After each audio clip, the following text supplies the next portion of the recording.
Welcome back to Senate Education, 3:38 p.m. on Wednesday, April 21st, and we are returning to H106, work that we started on, have already done some work on.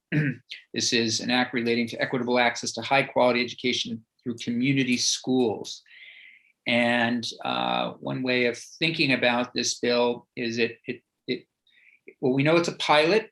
We know that it's would fund positions, a position in schools that qualified or were approved through an application process, and that these individuals would work on developing wraparound services, making certain that students have what they need as it relates to a number of different areas, whether it's mental health, physicians, dental, all those kinds of things. And I think I have been having a lot of conversations with appropriations. I think there are perhaps some reservations there, given that schools have $400 million right now, and people could try these pilots right now with some of those dollars. But I think they would certainly, my inclination also is that they would support or at least take our opinion quite seriously if we were to advance this year. But with that, we'll continue our path and see where we land. So with that, Mr. Desmarais, is there anything that I missed in that little overview? Pilot program goes to, I'm not sure how many schools could participate, but basically we're talking about schools being able to hire someone that, again, can work and create these wraparound services. And also these individuals, as I remember from some of the earlier testimony, they could start to develop ways to continue the work that they started. In other words, they can look for different funding opportunities, either within local government, state government, federal government, perhaps private funding, that sort of thing. That's correct. Yeah, that's correct. The appropriations mentioned $3.4 million from ESSER 3 funds. Yep. And you did ask for a couple of changes, which I've done for you to work in some literacy language. Yes, I did indeed. I do have some literacy language that I would love to actually, if that's okay, do you mind if we put that on the table now and see what senators are thinking? So I think for me, I'm just looking if there are ways to tie literacy into even this kind of work, if it makes sense. I would love to do so, but so Mr. Desmarais, do you want to share some of those ideas? Sure, of course, yeah. I don't know if you've emailed us anything or if you want to just bring it up. It should be I emailed it to Jeannie, I think. It might be on the website, I'm not sure, but I have it here. Right, if you don't mind bringing it up, I think that would be great. Okay.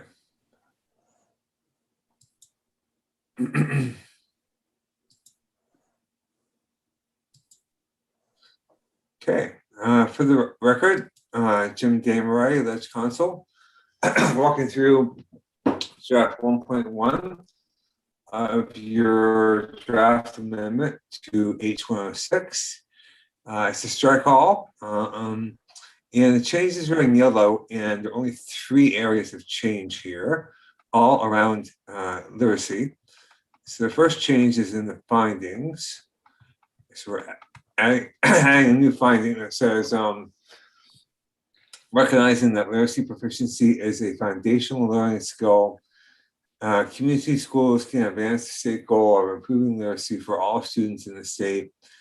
Achieving this goal will require a multi-year and multi-dimensional effort, requiring continued focus by the General Assembly, the administration, and school leaders. And community schools are an important component of that effort. So that's a finding. And then we go on to, there are 4 pillars for community schools, just to remind the committee. So the definitions here, here community school program. And so the first pillar is integrated student supports. The second is expanded and enriched learning time and opportunities. The third is active family community engagement. And the fourth is collaborative leadership and practices. So on the third one, we'd be adding a shall. So in terms of the definition of active family and community engagement, which brings students, families, and the community into the school as partners in children's education. It makes the school a community hub, providing adults with a facility to access educational opportunities they want, which shall include access to evidence-based literacy instruction, and may include a number of other things that are unchanged. And lastly, the changes about use of funding. So use of grant funding, what was here before was 1A, which is to hire a community school coordinator, or if you have one, to further develop your plan. Now we're adding a B, shall be used to develop and implement a plan to improve literacy outcomes and objectively assess those outcomes. So those are the changes to work in literacy into the bill.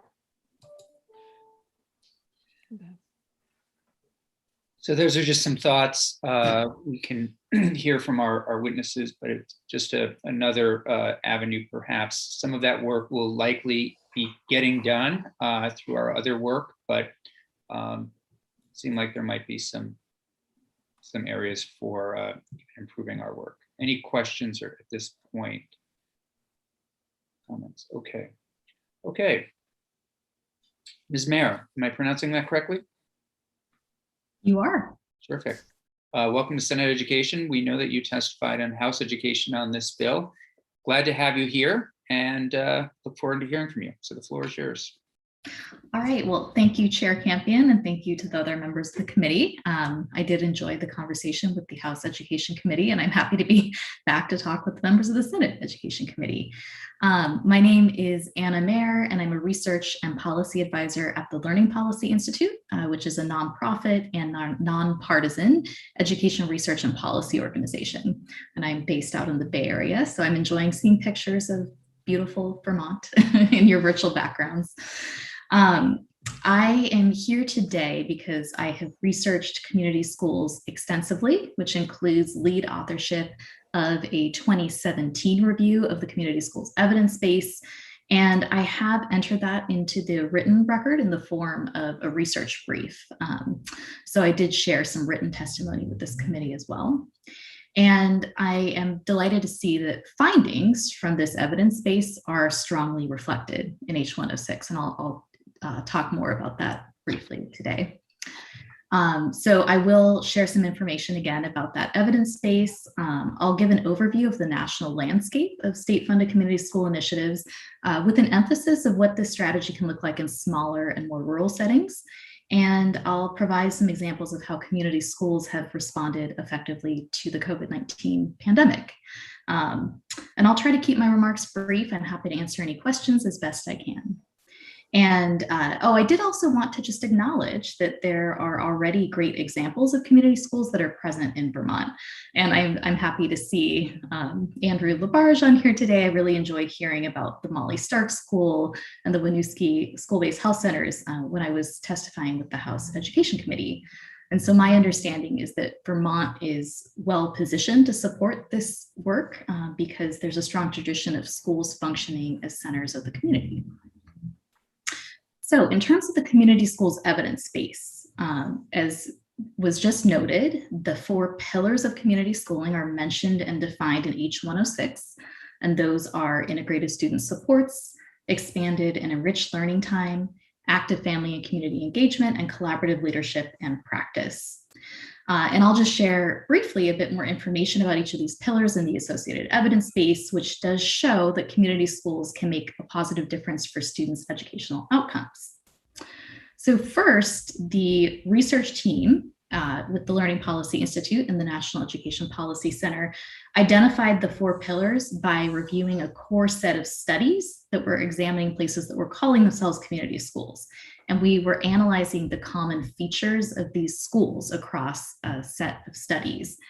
And what we found is that the first pillar, integrated student supports, sometimes known as wraparound services, includes supports like dental care, counseling, physical health care, housing access, transportation and food assistance, often facilitated by a full-time coordinator who can manage partnerships and connect students and families to services.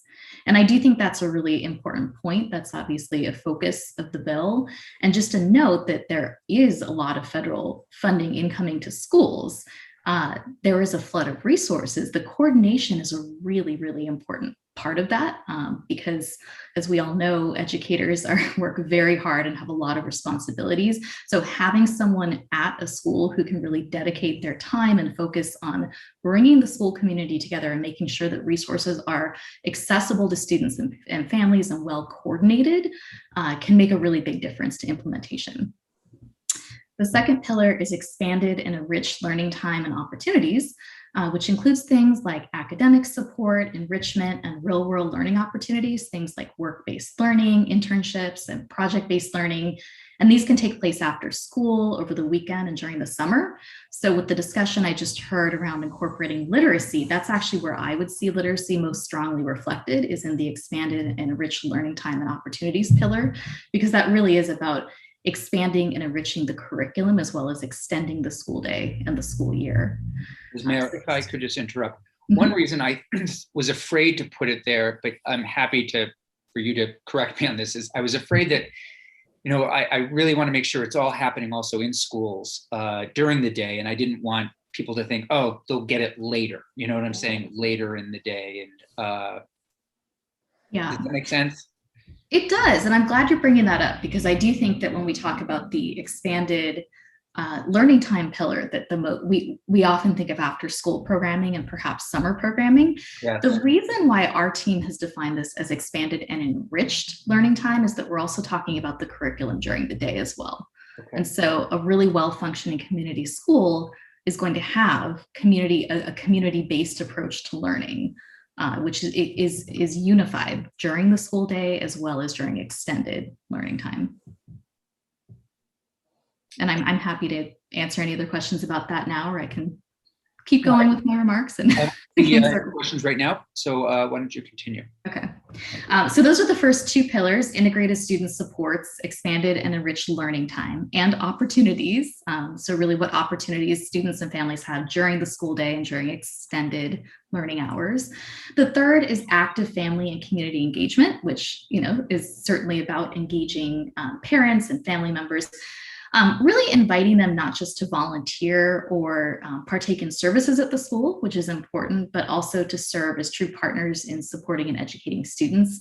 And that leads directly into the 4th pillar, which is collaborative leadership and practices, which is really about establishing a culture of professional learning, collective trust, and shared responsibility for outcomes.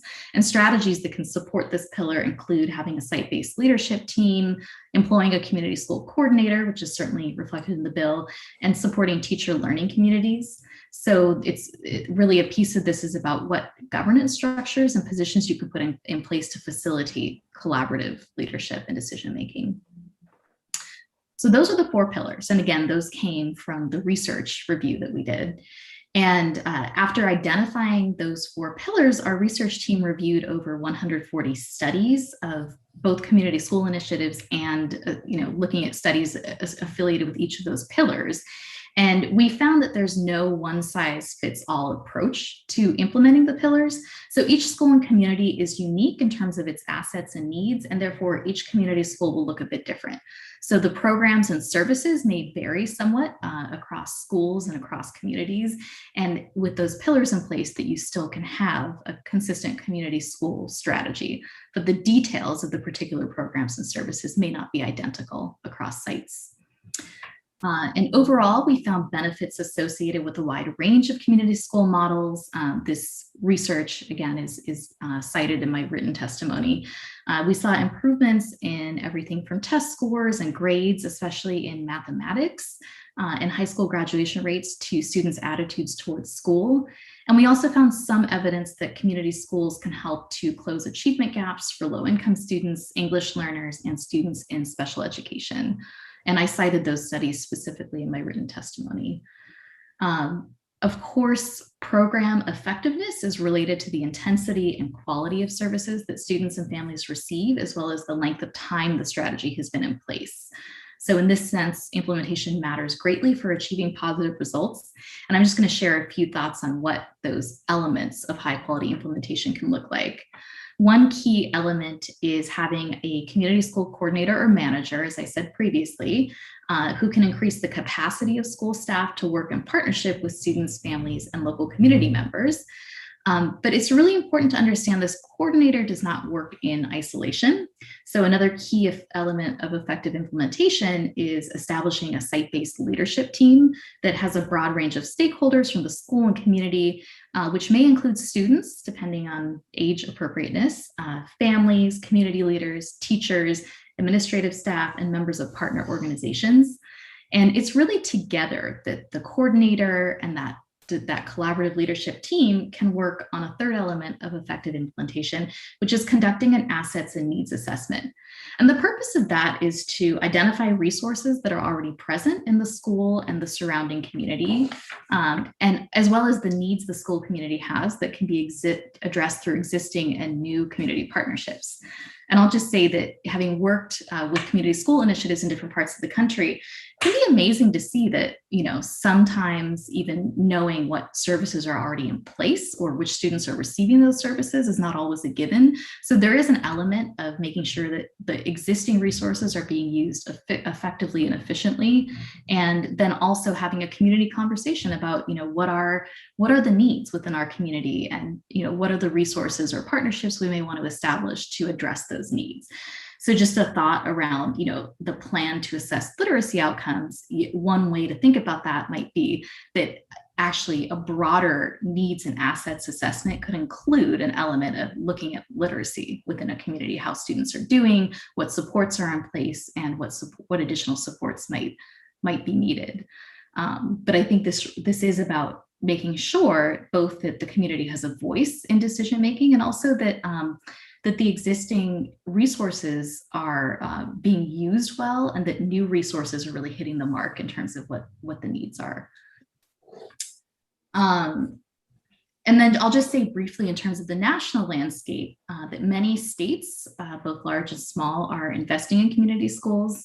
And my written testimony has some more detailed examples, but New York provides funding for community schools in high need districts through its school funding formula.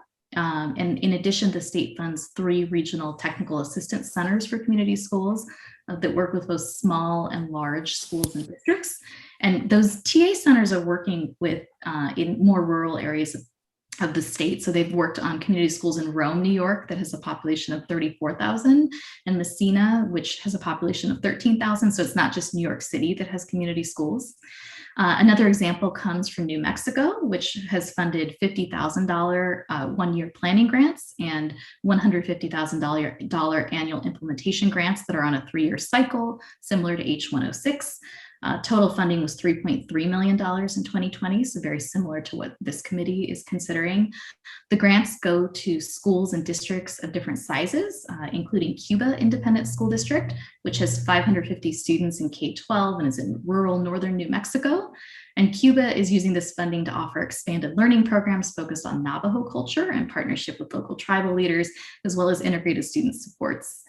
And finally, West Virginia passed a state Board of Education resolution in support of community schools and has provided technical assistance through the state education agency.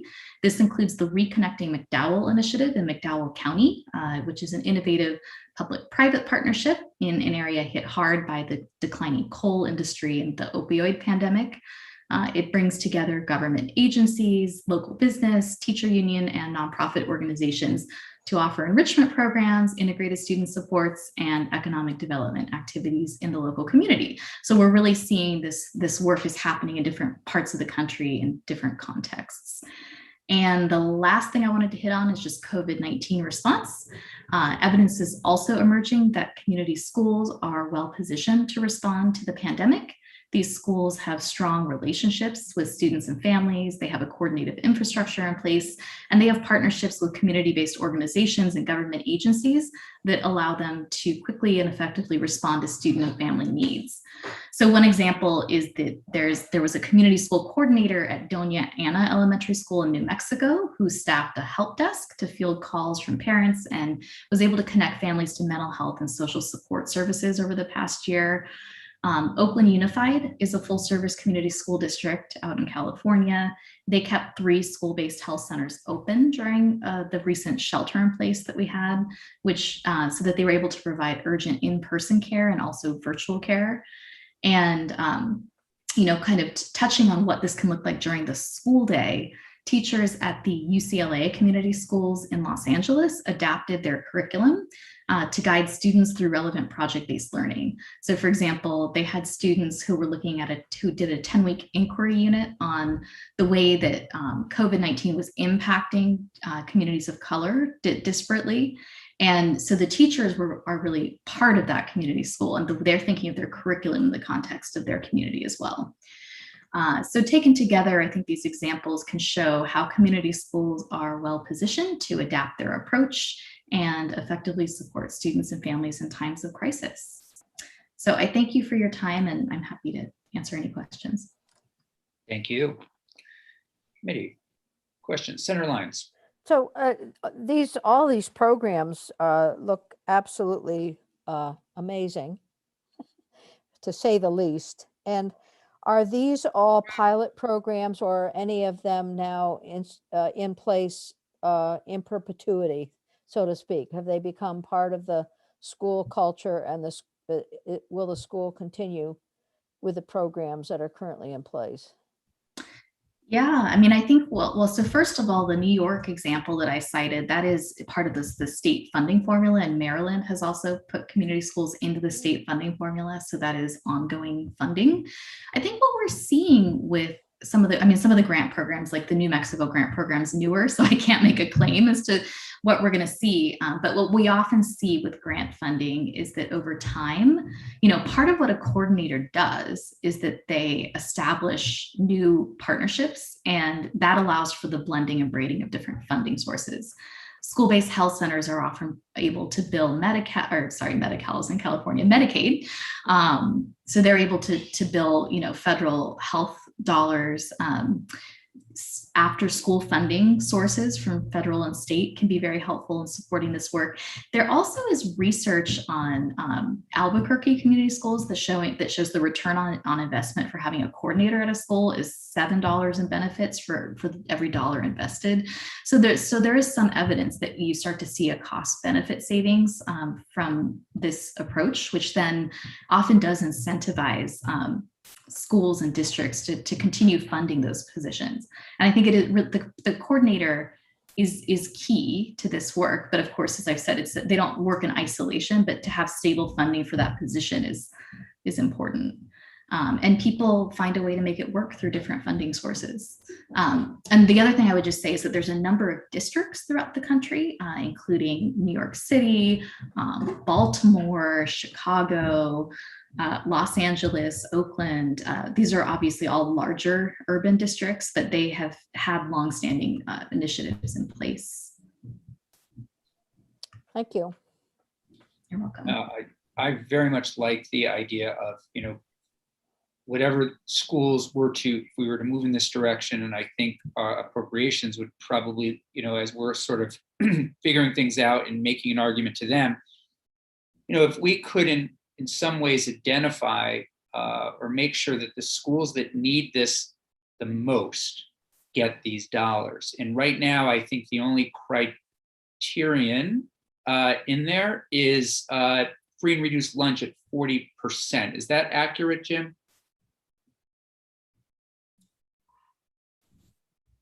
Apologies, Senator can't be honest, working on something else. Repeat that, please. No problem. I think we're just talking about the only thing that would really, in terms of identifying, if I'm interested in making certain, and the committee's interested in these dollars going to the neediest schools. In other words, the ones that do lack, the mental health services, the dental, healthcare.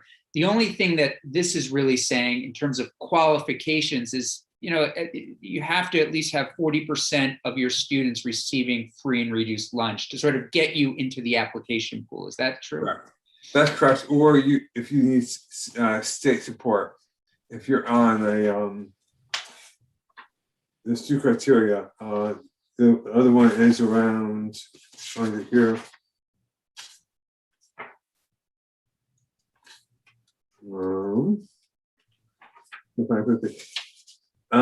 Yeah, or has been identified for comprehensive equity support.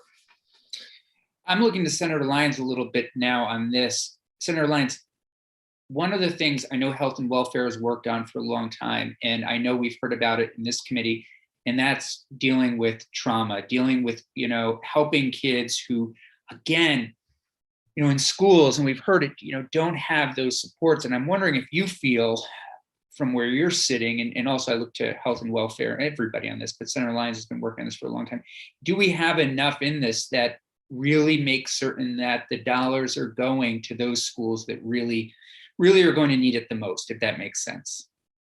Well, that's a very good question. And actually, while I was reading the bill, I started thinking about that exact question. So I would think we can go through the bill again and then identify some places perhaps for improvement. But yes, and I think you saw the article I sent out sometime last week about the economy as being, or poverty being, so important as a social determinant for lack of success. Yeah.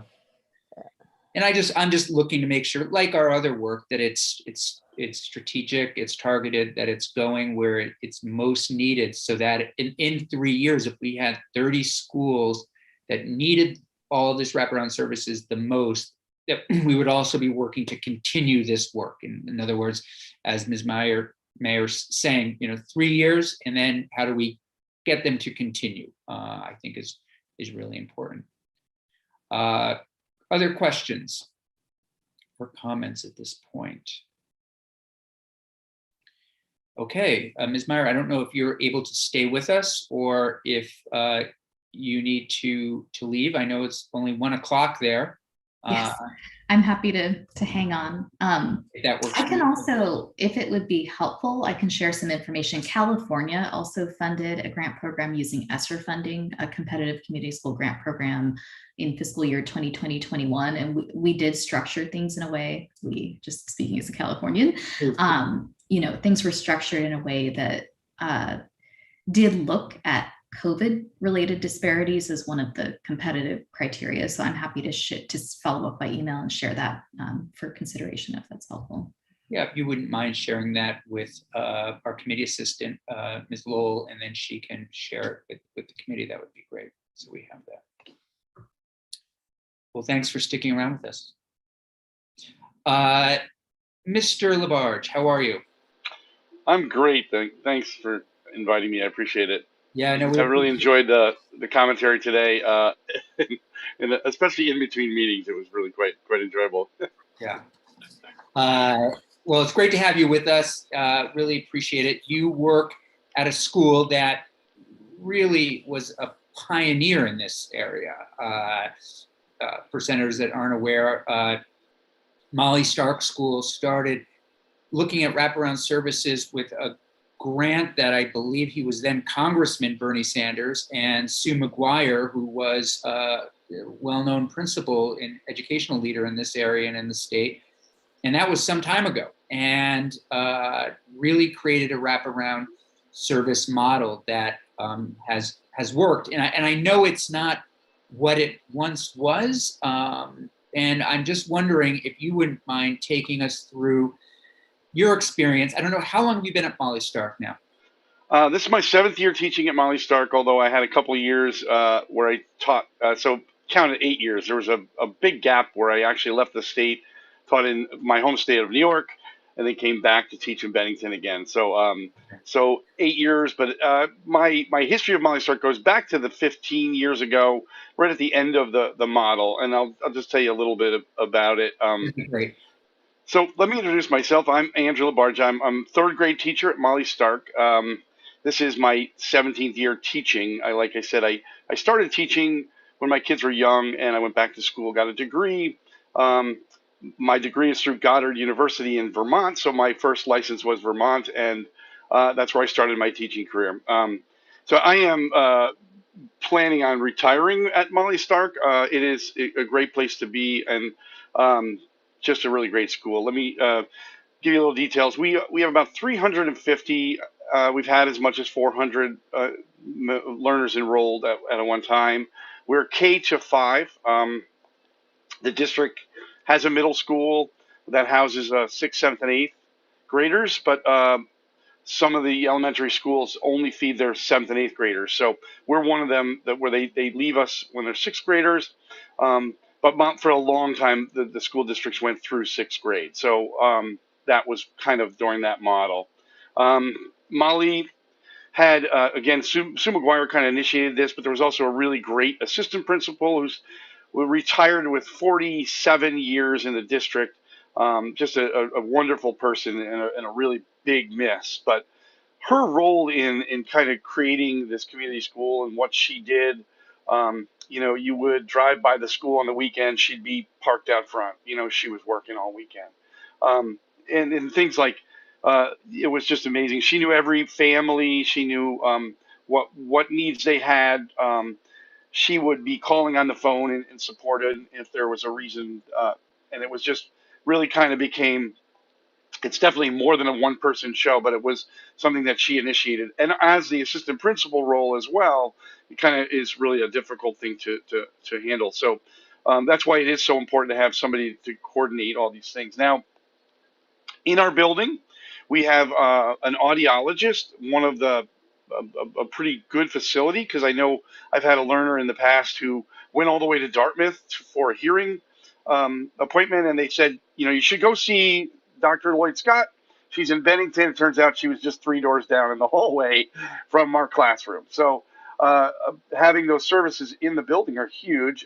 They also, before COVID, the community members, elderly, could come into the facility during the school day and attend the facility. But so we mentioned those wraparound services. This meant that if there was an issue with a learner and possibility maybe a hearing disability, we could have that analyzed and taken care of right inside our building. They wouldn't have to go to a referral outside the school, take a day off of school, etc. So that was huge. Another really big part of those days was our dental facility.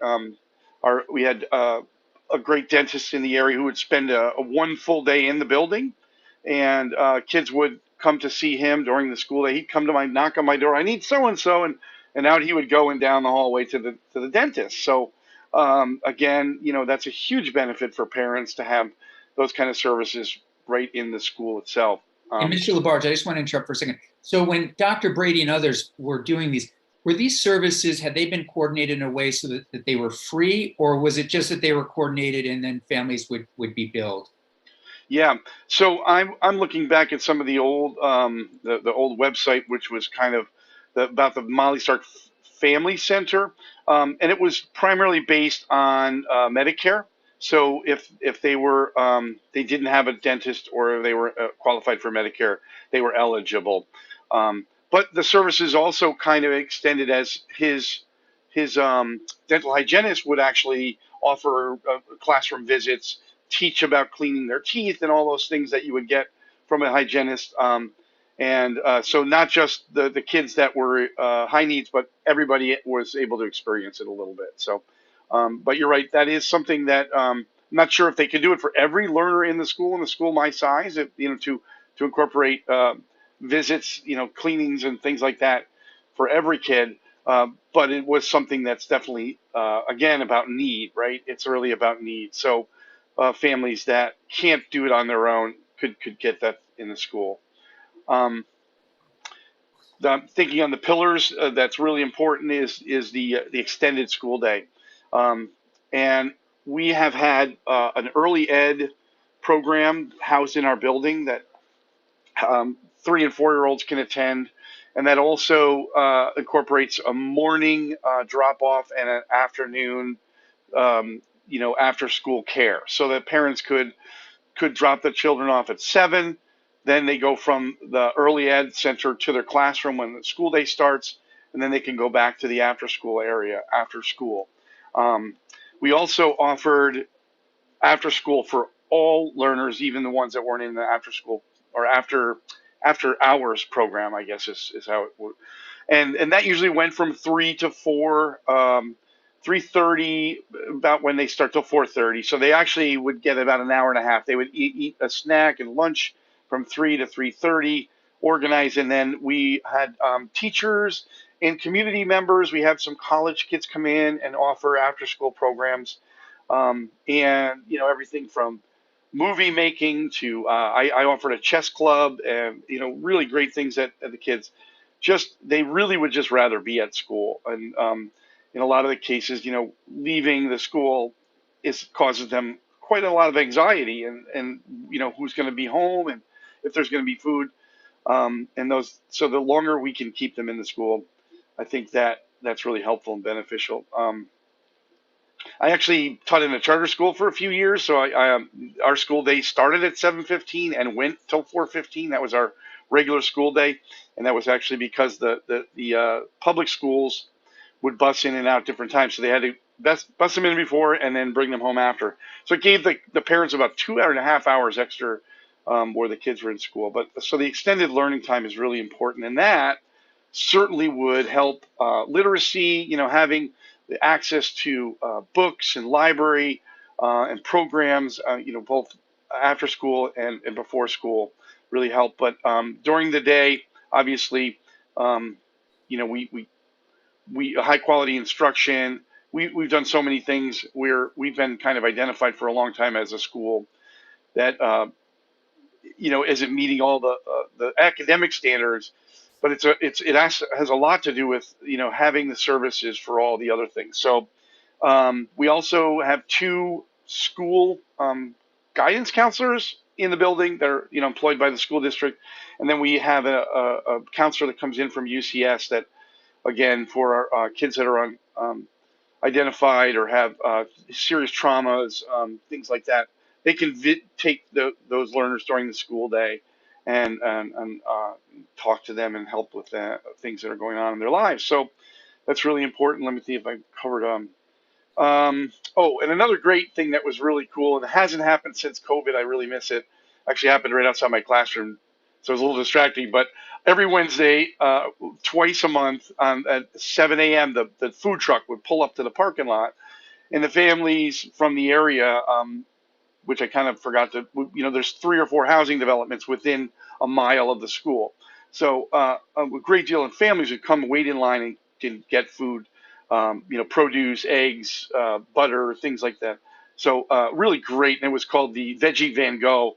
So again, something that would have to be coordinated with, and it takes a lot of time to do that. So we had a what we called a I was talking with Colin about it, a school leadership group, but it incorporated the community members, some teachers, some administrators, and they would call it the shared decision making team. So they would talk about things like, how can we put literacy nights in here and fund those things, and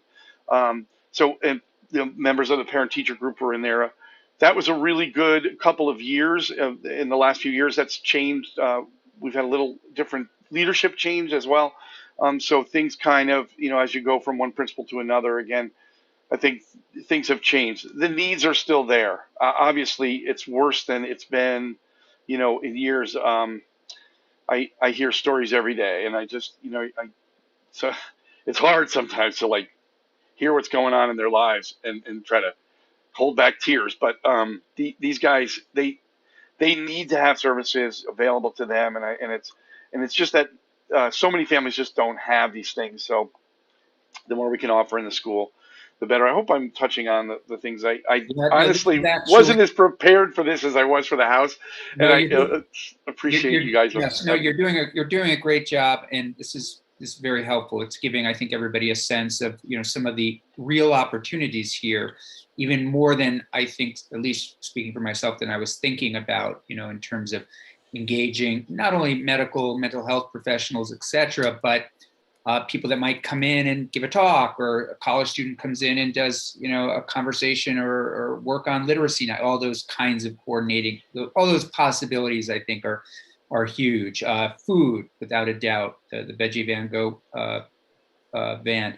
I mean, I think the only area that I keep kind of returning to and want to just make sure that we hit is what I mentioned to Senator Lyons is, I would just love to make sure that we're getting those schools and those children that just need it the most. And a couple of worries right now for me, or one is that we're asking people to apply, just knowing, again, people have so much money right now that are coming into the schools. And I just want to make certain, again, that AOE is involved in a way that says, listen, we know you're crazy busy. We all, we're recovering from COVID on so many different fronts. We know you have a lot of money, but we also want to help you set this up and identify those schools and work with them. Senator Lyons. Yes, thank you, Mr. Labarge. That was terrific. And as you were talking, I'm thinking about the years that you've been in education, the changes that have happened in the understanding about a trauma-informed environment, and what we consider to be adverse childhood experiences. But it sounds like the culture you've developed is a culture of support that helps to move kids away from trauma. So that, it's just terrific what you've been doing. And actually my question is both for Ms. Meyer as well as for Mr. Labarge, and that is, as I'm reading your testimony, Ms. Meyer, you're talking about, or I don't know if that's the proper way to address your name, but That's totally fine. that's good. Okay, so I'm thinking, you said that different models would be accepted as folks are looking at these community schools, and for me, it would be fascinating to look at some recognition of a trauma-informed environment. And currently, our schools are developing our PBI, and whether or not that type of assessment or inclusion in the application process could be made. Certainly, as the other things, as you're talking, both of you. So I've asked a question. Asked that question, but as you're talking, you're identifying kids who have significant, terrible problems, and we know the child of a single parent is more at risk than others, and we know that children in certain areas of poverty are at risk greater than others, all of those things. But do you directly intervene, since you've got family members participating in these programs? That's one of the 4 factors that you've listed. Do you have a system of intervention to help move these children away from the trauma they experience, or at least to become more resilient to it? So, big question. Mm. Yeah, for both of you. And seriously, it would be helpful to hear if there are schools out there doing this, or if Mr. Labarge, if you have that at your institution. Senator Lyons, thanks for that question. And Ms. Meyer, I just want to touch this because it is really something that our district has really pushed really hard to inform us that, to be in a trauma-informed school isn't just to say you're trauma-informed. It's to really understand what trauma is. We've had the privilege of having Dave Melnick come down and offer a number of professional learning opportunities. I took a couple of his classes that were through Castleton, and it really changed how I teach and how I approach, like behaviors, because when I have a learner who comes in, and he's crawling under the chair, and I'm trying to teach him how to understand vowel, consonant, consonant, vowel break, and realizing he's not getting my instruction, and the other kids are actually getting distracted. But when we sit down and talk, I realize that his brother was punching him all night, and they didn't sleep because they didn't have anything to eat, and all these things went on in his life. So we build relationships. And then we help them. Dave talks about having them be able to.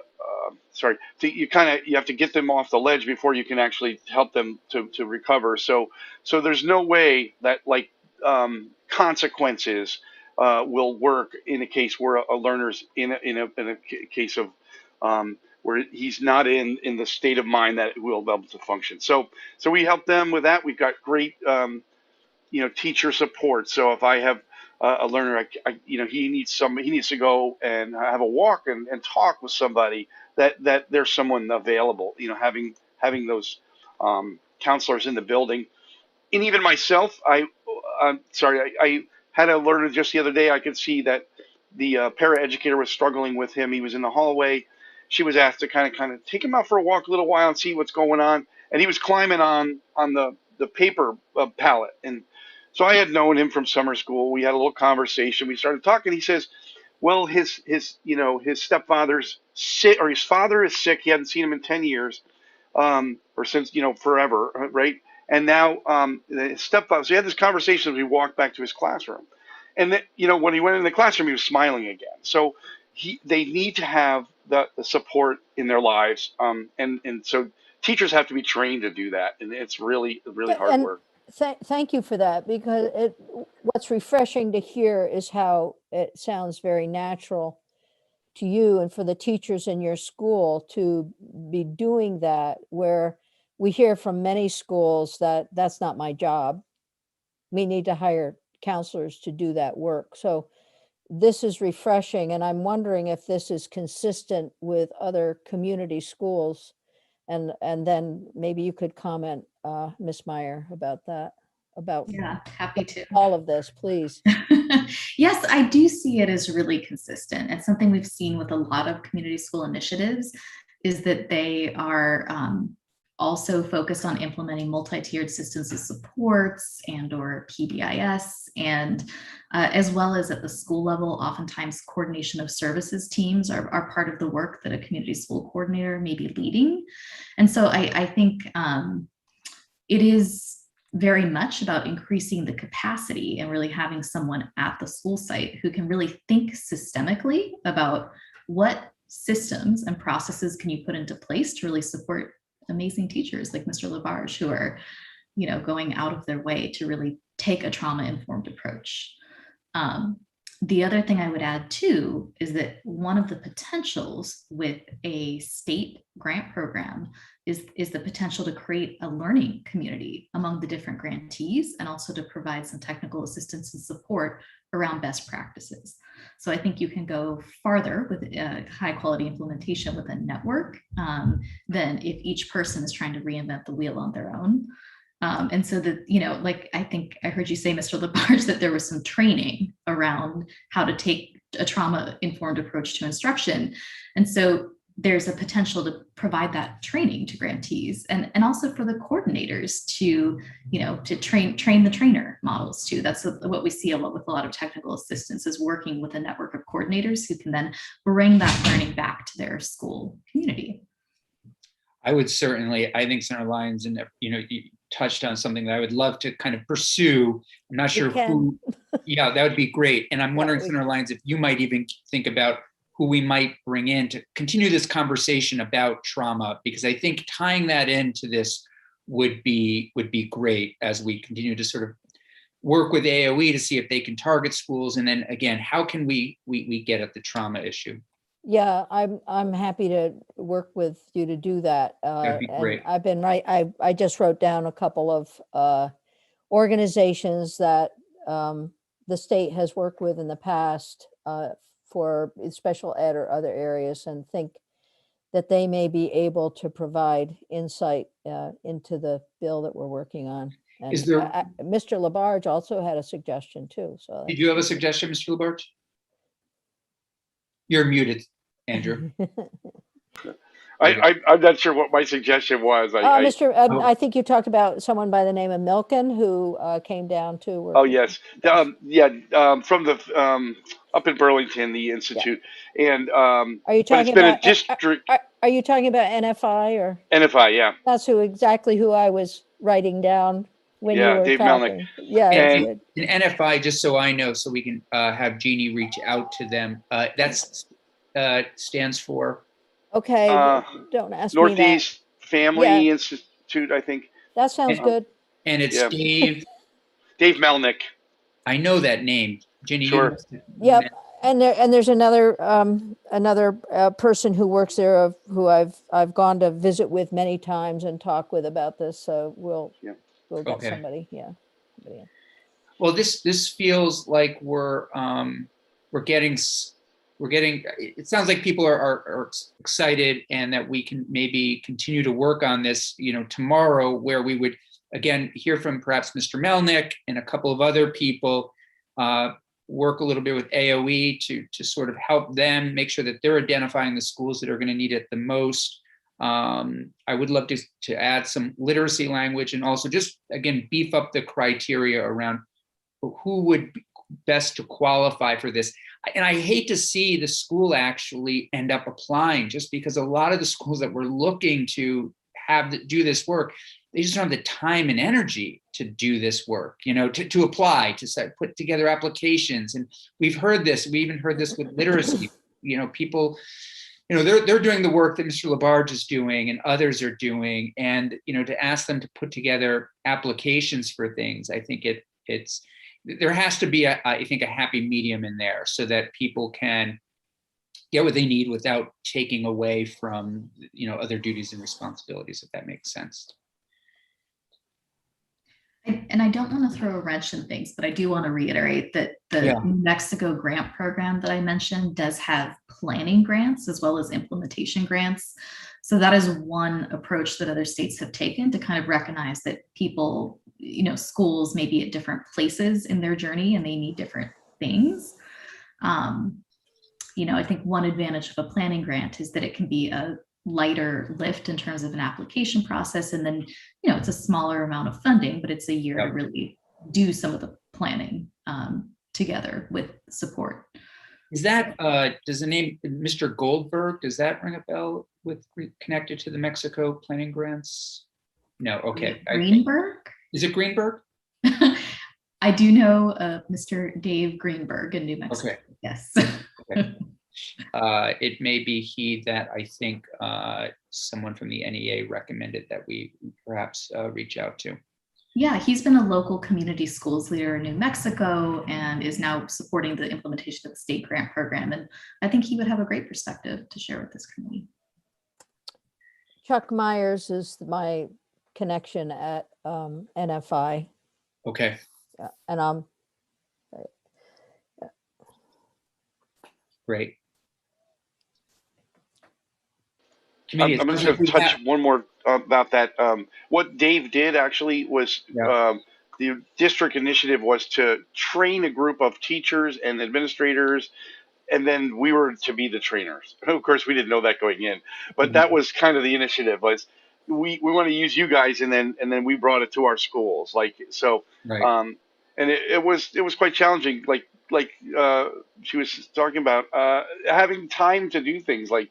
Where do I find the time to plan that, to do that?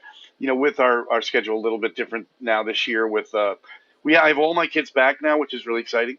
But on Wednesdays, we still are asynchronous. So they do a number of things. We have all our meetings and all our planning is done on Wednesdays. So,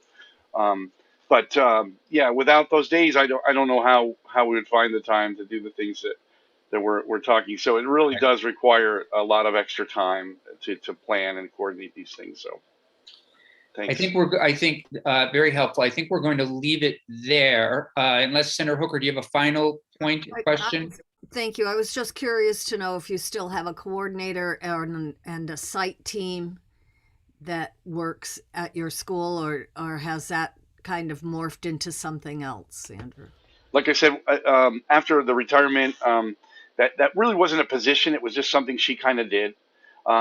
So I think a lot of the things, and then COVID hit. So she left us a year before. We had a half a year into that school year, and COVID hit. But we still have like, so we have different people. I coordinate the summer program. We had an after school coordinator. We have a school liaison who contacts families and things like that. But it's just kind of like, it's not pieced together, and that's what that person might really be able to do. Say, I need so and so to do this and so to do this, and that's really where that position. But no, we don't really have anybody anymore. So No, that's helpful to know, and maybe it sounds like you all could also qualify for this kind of perhaps work going forward. So it might work for you. Okay, we've been at this for a while. I think we're in a good spot where I have some direction. I'll work with Jeannie after this to have additional witnesses in tomorrow to continue along this conversation with on trauma and wraparound schools. Thank you, Senator Lyons, for those ideas. We'll reach out to those individuals. Please. One other comment. We Yeah, do please. have a trauma-informed director in AHS Secretary's office. And who's that? This is the problem. Auburn Watersong left, and so I always forget who the new one is, but I'll try. That's all right. I'll have Jeannie Yeah, track that might be a good person to link with, even though it's AHS. Sure. No, I think it's a great Yeah. idea. Absolutely. All right. Senators, any final question? We'll return tomorrow to both 106 and 426, and we'll vote on 1S100. And then that's it. Thank you all. Thank you, Mr. Labarge, Ms. Mayer. Terrific. Really appreciate your work and appreciate committee, everybody's work this afternoon. Have a good day. Good evening. Thank you. Bye.